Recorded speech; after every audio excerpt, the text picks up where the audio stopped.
बच्चों, आज मैं आपको 11 व्यावसायिक अध्ययन क्लास 11 कॉमर्स का व्यावसायिक अध्ययन चैप्टर 1। अभी तक बच्चों मैंने आपको जो भी काम आपको वीडियो का व्यावसायिक अध्ययन का जो भी आपको वर्क भेजा है वो मैंने आपको ब्लैक बोर्ड के माध्यम से भेजा है कि पहले मैंने आपको ब्लैक बोर्ड पे समझा के तब भेजा, लेकिन आज मैं आपको यूट्यूब के माध्यम से चैप्टर पढ़ा के आपको भेज रहा हूँ। आप उसको देखिएगा कि कौन सा आपके लिए सही था, जो आसानी से आपको समझ में आया। तो इसके लिए आप ग्रुप में मैसेज छोड़िएगा कि आपको बोर्ड के माध्यम से समझ में अच्छा आ रहा है या यूट्यूब के माध्यम से अच्छा समझ में आ रहा है। ठीक है बच्चों? तो इसमें आपको मैं बता रहा हूँ वाणिज्य का विकास, यानी कि इस चैप्टर का जो नाम है आपका वो आपका है व्यापार, व्यवसाय एवं वाणिज्य। अब इसमें मैंने ये चैप्टर जो है, ये वाला पेज जो मैंने आपको पहले समझा दिया था, लेकिन अब मैं आपको यूट्यूब के माध्यम से समझा रहा हूँ। जैनिक, निष्कर्षण, निर्माणी, रचनात्मक संश्लेषण, तो ये तरह के जो व्यवसाय होते हैं, जैनिक जो एक पैदाइशी यानी कि जो हम जन्म से काम करते हैं, निष्कर्षण किसी चीज़ को निकालना, निर्माणी किसी चीज़ को बनाना, रचनात्मक किसी को सही तरीके से ढाल के करना, संश्लेषणात्मक जिसका विवरण करना। तो ये सभी तरह के जो व्यवसाय हैं ये आपके अप्रत्यक्ष व्यवसाय तथा प्रत्यक्ष सेवाएं, वकील, डॉक्टर, इंजीनियर, अध्यापक, चार्टर्ड अकाउंटेंट, लागत प्रबंध विशेषज्ञ, कंपनी सेक्रेटरी आदि। जैसे वकील है, डॉक्टर है, अध्यापक है, ये आपको अपनी सेवाएं देते हैं, तो सेवाओं के बदले में ये अपना व्यवसाय करते हैं। आधुनिक सभ्यता के प्रतीक माने जाते हैं। इस प्रकार स्पष्ट है कि सभ्यता के विकास से वाणिज्य के विकास को गति प्राप्त होती है। सभ्यता का विकास यानी कि जैसे जैसे हमारी सभ्यता आगे बढ़ती रहती है, यानी कि जो हमारा व्यवसाय है और सभ्यता है, तो व्यवसाय और सभ्यता में जो संबंध है, तो इसका जो संबंध है वो एक दूसरे का पूरक है, यानी कि एक दूसरे के मिलते जुलते हैं। यानी कि सभ्यता का विकास और वाणिज्य का विकास ये एक दूसरे के पूरक माने जाते हैं। यानी कि अगर सभ्यता का विकास होता रहेगा तो ऐसे ही आपका वाणिज्य का भी विकास होता रहेगा। तो इन दोनों में एक घनिष्ठ संबंध होता है, यानी कि वाणिज्य एवं सभ्यता में घनिष्ठ संबंध होता है, क्योंकि एक दूसरे के विरोधी न होकर एक दूसरे के पूरक व सहायक होते हैं। जैसे हम कोई व्यवसाय करते हैं तो जैसे जैसे व्यवसाय को आगे बढ़ाते हैं, आगे जैसे बढ़ता रहता है, तो उसी हिसाब से हमारे व्यवसाय में भी वृद्धि होती रहती है। भारत के उत्तर में हिमालय, दक्षिण में समुद्र स्थित है, तो बहुत से देश भारत से सड़क मार्ग द्वारा जुड़े होते हैं, यानी कि जो एक दूसरे, जैसे नेपाल है, भूटान है, तो ये जो देश हैं ये हमारे एक दूसरे से जुड़े हुए हैं, यानी कि सड़कों के द्वारा जुड़े हुए हैं। अब श्रीलंका है और जो समुद्र के किनारे बसे हुए देश हैं, तो ये हमारे समुद्र की व्यवस्था से जुड़े हुए होते हैं। तो जो व्यवसाय जिस तरह का होता है, चाहे वो समुद्र के माध्यम से हो चाहे वो जमीन के माध्यम से हो, बहुत से देश भारत से सड़क मार्ग द्वारा जुड़े हैं, तो इन मार्गों को रेशमी मार्ग या सिल्क रूट कहा जाता है। यानी कि जैसे पाकिस्तान है, नेपाल है, भूटान है, तो ये देश जो है हमारे सड़क मार्ग जुड़े हुए हैं, तो यानी कि हम इन पे सड़कों के द्वारा आदान प्रदान किया जाता है। तो इस तरह के को रेशमी मार्ग यानी कि सिल्क रूट भी कहा जाता है। और जितना भी मार्ग समुद्र के साथ अथवा पूर्व व पश्चिम की तरफ है, तो उन्हें मसाले व्यापार के लिए प्रयोग किया जाता है। इसे स्पाइस रूट भी कहा जाता है। यानी कि जब हम समुद्र के द्वारा करते हैं तो समुद्र के द्वारा जो कहेंगे तो उसे मसाले द्वारा कहेंगे, मसाला मार्ग, और जो सड़कों के द्वारा होगा वो सिल्क मार्ग होगा। घरेलू एवं अंतर्राष्ट्रीय व्यापार को इन्हीं मार्गों के प्रयोग से बहुत लाभ हुआ है। यानी कि जो हम घरेलू व्यापार करते हैं और अंतर्राष्ट्रीय व्यापार करते हैं, प्राचीन समय में भारत को विशेष बनाने के लिए व्यापार के वाणिज्य ने अहम भूमिका निभाई है। यानी कि जो पुराने समय था, जब हम पुराने समय से व्यापार कर रहे हैं, क्योंकि जब हमारा आदिवासियों का टाइम था, यानी कि जब हमारे व्यापार की उत्पत्ति हुई थी, जब स्टार्टिंग हुई थी, तो वाणिज्य ने बहुत बड़ी भूमिका निभाई थी। क्यों?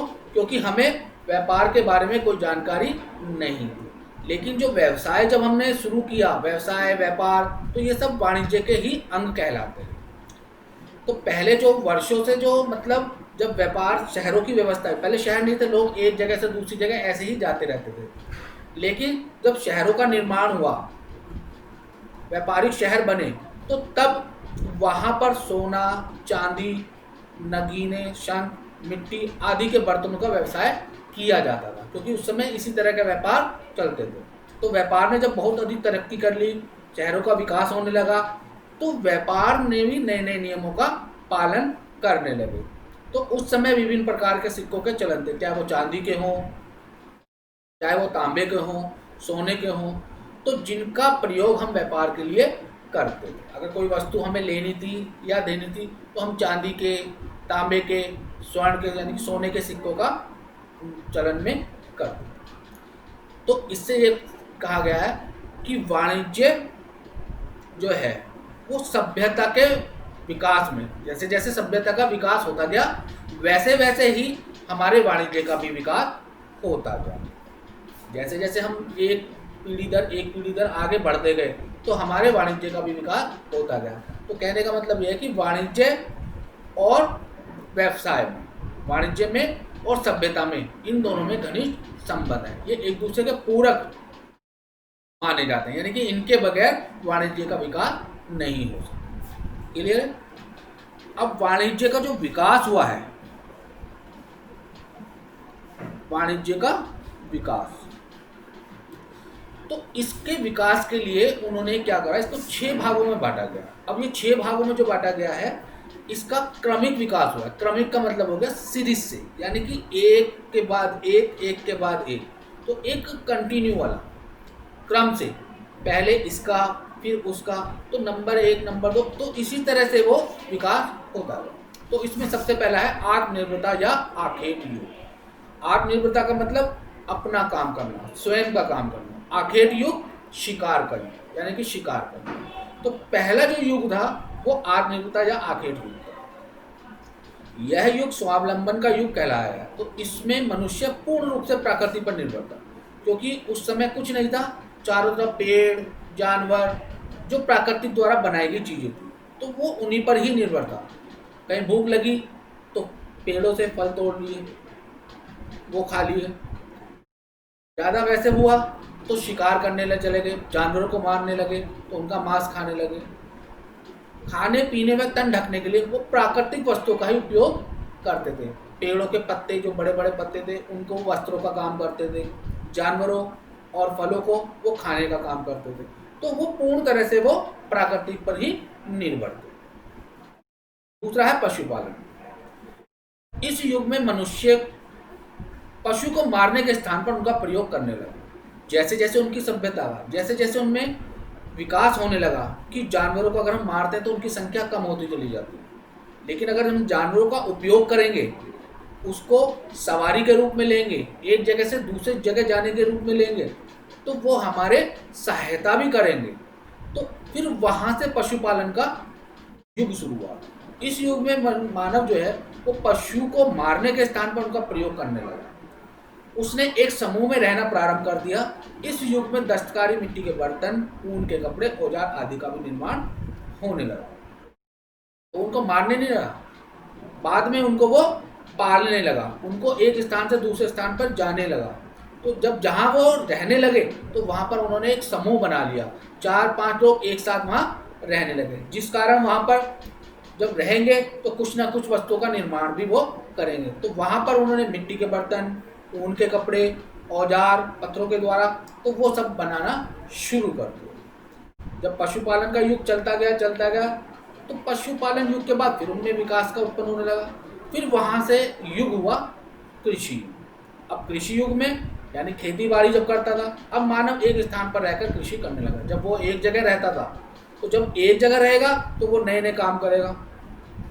तो वहाँ पर उसने भूमि, हल, बैल आदि व्यक्तिगत संपत्ति बना ली गई। जहाँ रहता था उस जमीन को अपना कर लिया। हल थे, उनसे खेती बाड़ी करती थी। जो जानवर होते थे तो उनसे वो अपना व्यापार करता था, व्यापार से मतलब एक जगह से दूसरी जगह जाना, खेती बाड़ी करना, तो वो उसकी व्यक्तिगत संपत्ति बन गई। और साथ ही इससे दास प्रथा का भी, दास प्रथा यानी कि लोगों को अपने यहाँ रखकर उनको काम करना। तो पहले जानवरों को वो दास का काम करते थे, क्योंकि जानवर को अपने पास रखते थे तो उनसे वो काम करते थे, तो वहाँ से दास प्रथा यानी कि अपने यहाँ नौकर रखना, उसके द्वारा वो काम करवाते थे। तो यहाँ से कृषि युग से दास प्रथा का युग शुरू हुआ। हस्तकला का युग, हस्तकला का युग यानी कि हाथों से वस्तुओं का निर्माण करना। इस युग में कुटीर उद्योग की स्थापना हुई। कुटीर उद्योग मतलब छोटे छोटे उद्योग, छोटे छोटे व्यापार से काम करना, तथा विभिन्न पेशों का विशिष्टीकरण हुआ। उत्पादन छोटे पैमाने पर स्थानीय आवश्यकताओं की पूर्ति हेतु किया जाने लगा। बाजार का भी निर्माण हुआ। जब वो छोटे छोटे व्यापार शुरू करने लगे, चीज़ें बनाने लगे, चाहे वो मिट्टी के बर्तन के हो, चाहे वो हाथों से कपड़ों का निर्माण करना हो, उसमें डिजाइन बनाना हो, यानी कि हाथों से जो छोटे छोटे उद्योग थे उनका वो निर्माण होने लगा। तो इसी तरह फिर बाजार का भी निर्माण हुआ। एक जगह आप कपड़ों का व्यापार हो रहा है, एक जगह बर्तने लगे हुए हैं, तो वहाँ पर भी वो तरह तरह की वैरायटियाँ, तरह तरह के बिजनेस शुरू होने लगे। गृह उद्योग युग, जब हस्तकला का युग प्रारंभ होने लगा, तो जब उसको बहुत ज़्यादा निर्माण होने लगा, फिर गृह उद्योग युग। इस युग में उद्योग और व्यापार दो अलग अलग क्रिया होने लगी। पहले सारा कुछ एक साथ था, यानी कि उद्योग भी व्यापार भी, यानी कि जहाँ बनाया वहीं उसको बेच दिया। लेकिन बाद में जब धीरे धीरे उनको समझ आने लगी तो उन्होंने क्या करा, उद्योग और व्यापार दो अलग अलग क्रियाएं हो गई। उद्योग यानी कि किसी चीज़ का निर्माण करना, व्यापार यानी कि किसी वस्तु सी बनाई हुई चीज़ को बेचना और खरीदना। फिर उनको अलग अलग तरीके की क्रियाएं बना दी। यातायात भी विकसित होने लगे। जब जानवर थे तो आने जाने का उसका काम शुरू हो गया, तो वर्णिक वर्ग का भी जन्म हुआ। तो वहाँ पर लोग समुदाय के रूप में भी रहने लगे। वो अलग अलग उसके, कोई स्वर्ण बनाता था, सोने का काम करता था तो उसको सुनार कहा जाता था। कोई लोहे का काम करता था तो उसको लोहार कहा जाता है। तो वो अपने अपने उद्योगों के हिसाब से, अपने अपने कार्यशैली के हिसाब से, तो उन्होंने उनको अलग अलग वर्ण के रूप में भी कर दिया गया, और वे उत्पादक और उपभोक्ता के मध्यस्थ कहे जाने लगे। तो उत्पादक यानी कि वस्तुओं का निर्माण करने वाले, उत्पादक वस्तुओं का निर्माण करने वाले, उपभोक्ता उन वस्तुओं को खरीदने वाले, उनका प्रयोग करने वाले, उनको मध्यस्थ कहने जाने। मध्यस्थ मतलब मिडलेटर, जो सामान को इधर से उधर ले जाने वाला हो, उसको बेचने वाला हो, तो उन्हें मध्यस्थ यानी कि एजेंट भी कहते हैं। तो जब बाजार का क्षेत्र विकसित हुआ तो व्यापारी ग्रामीण कारीगर को माल देकर आदेश अनुसार वस्तुएं बनाने लगे। औद्योगिक युग, यूरोप और इंग्लैंड में 18वीं शताब्दी में औद्योगिक क्रांति आई, यानी कि 1800 में जब सन शुरू हुआ तब औद्योगिक क्रांति का प्रारंभ हुआ। तो गृह उद्योग प्रणाली जैसी समाप्त हुई तो कारखानों का निर्माण हुआ। पहले वो घरेलू उत्पादक करते थे, यानी कि अपने घरों में ही उद्योग लगाते थे, लेकिन जैसे जैसे इसमें उद्योगों का विकास होने लगा तो उन्होंने उद्योगों के लिए अलग अलग कारखानों का निर्माण शुरू कर दिया। इससे उस कारखानों में और लोगों भी काम करने लगे, तो रोजगार भी बढ़ने लगा, तो विश्व की दूरी भी कम हुई। कल कारखाने, यातायात का साधन, अंतर्राष्ट्रीय व्यापार, बैंक, बीमा आदि कंपनियों का भी निर्माण हुआ।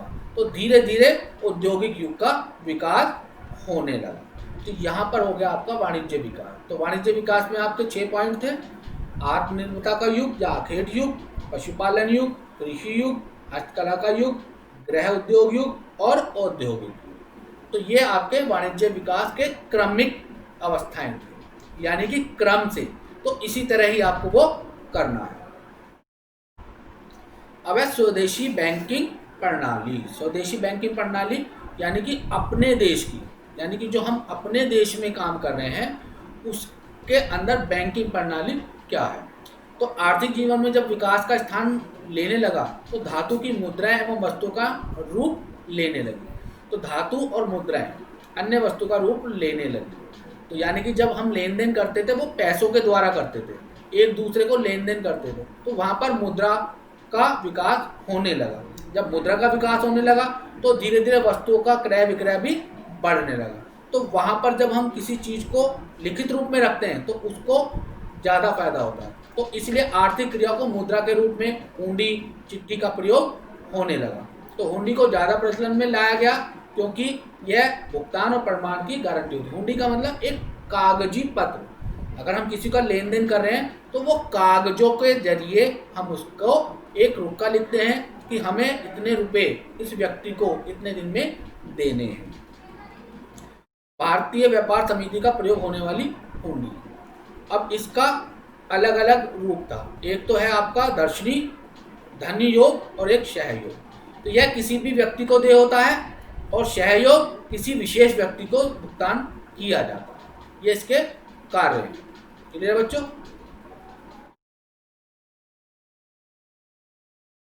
दूसरा है जोखमी। जोखिम से मतलब कि दिए गए माल को लिखा जाता है और माल नष्ट होता है, लिखने वाला तथा रहने वाले दोनों व्यक्तियों को हानि वहन करेंगे, स्वीकर्ता का कोई दायित्व नहीं होगा। यानी कि इसका जोखिम भी होता है कि अगर हम हुंडी का पैसा दे रहे हैं, क्या है वो किसी भी तरह रूप में अगर डूब जाए, खराब हो जाए या नष्ट हो जाए तो उसमें दोनों को ही हानि का वहन करना पड़ेगा। क्लियर है बच्चों? अब है आपका मध्यस्थों का उदय। जब वाणिज्य का विकास हुआ तो वहां पर भी आपका मध्यस्थ होगा, यानी कि एजेंटों की उदित, क्योंकि व्यापार जब बढ़ने लगा तो व्यापार अकेला व्यक्ति नहीं कर सकता था, इसीलिए उन्होंने एजेंटों का काम शुरू कर दिया। तो कोई व्यक्ति खुद उद्योग लगा रहा है तो वो खुद ही माल नहीं बेच सकता, तो उसके लिए उसे एजेंटों की जरूरत होती है। तो धीरे धीरे जब इन विकास का होने लगा तो इसमें एजेंटों की हमें जरूरत पड़ने लगी, क्या वो दलाल हो, वितरणकर्ता हो। तो इस तरह के जो थोक विक्रेता, फुटकर विक्रेता के रूप में जाने लगे थे। तो उनके बीच की कड़ी को, माल छोटे व्यापारी से खरीदा या बड़े व्यापारी से खरीदा तो वो उपभोक्ता तक पहुंचाना, तो ये एजेंटों का काम होता था। इससे हमारा क्या होता था, व्यापार जो है वो बढ़ जाता था और हमें ज़्यादा समय का नष्ट नहीं करना पड़ता। के बाद आपका परिवहन। परिवहन यानी कि ट्रांसपोर्ट। अब ट्रांसपोर्ट जो व्यापार होता था हमारा परिवहन के द्वारा, एक सड़क मार्ग द्वारा और एक जल मार्ग द्वारा। मैंने आपको पहले बताया था कि सड़क मार्ग द्वारा जो व्यापार होता था उसको हम सिल्क मार्ग कहते थे और जल मार्ग द्वारा जो होता था उसको हम मसाला मार्ग कहते थे। तो जो सड़क मार्ग द्वारा होता था वो आपका बंगाल से तक्षशिला तक उत्तरी सड़क परिवहन का सहारा लिया जाता था और सड़क मार्ग द्वारा व्यापार अधिक सुरक्षित और गतिशील होता था। और जल मार्ग द्वारा इसको रास्ते में विदेशी व्यापार करना सरल हो गया, यानी कि जो विदेशों में हम व्यापार करते थे वो जल मार्ग द्वारा ही करते थे। तो ये बहुत आसान हो गया था हमारा व्यापार। और समुदाय, देश में विभिन्न समुदाय विभिन्न प्रकार के व्यापार को अपनाए हुए हैं। जैसे पंजाबी व मुल्तानी व्यापारियों ने उत्तरी क्षेत्र में व्यापार संभाला। तो इसमें समुदाय विशेष ने क्या है वो, हम जैसे मैंने बताया था कैटेगरी जैसे बना दी गई थी, तो वो उसी हिसाब से वो अपने अपने राज्यों का विस्तार करके एक समुदाय के हिसाब से उन्होंने अपना व्यापार कर दिया। क्या वो पंजाबी मुल्तानी व्यापारी हो, चाहे वो गुजराती व्यापारी हो, चाहे वो महाराष्ट्री व्यापारी हो, तो उन्हें अपने हिसाब से ही वो करते थे। जैसे अहमदाबाद में महाजनी को नगर सेठ कहा जाता था। अन्य शहरी समूह में पेशेवर श्रेणी जैसे हकीम, वेद, वकील, पंडित, तो इनको इनके नाम से जाना जाता था। ये हकीम है, ये वैद है, तो ये एक शहरी समूह के हिसाब से बनाया जाता है। क्लियर बच्चों? तो आज मैंने आपको YouTube के माध्यम से पढ़ाया है। तो अब आपको ये बताना है कि YouTube के माध्यम से आपको सही लगा या आपको बोर्ड के माध्यम से सही लगा। ठीक है बच्चों?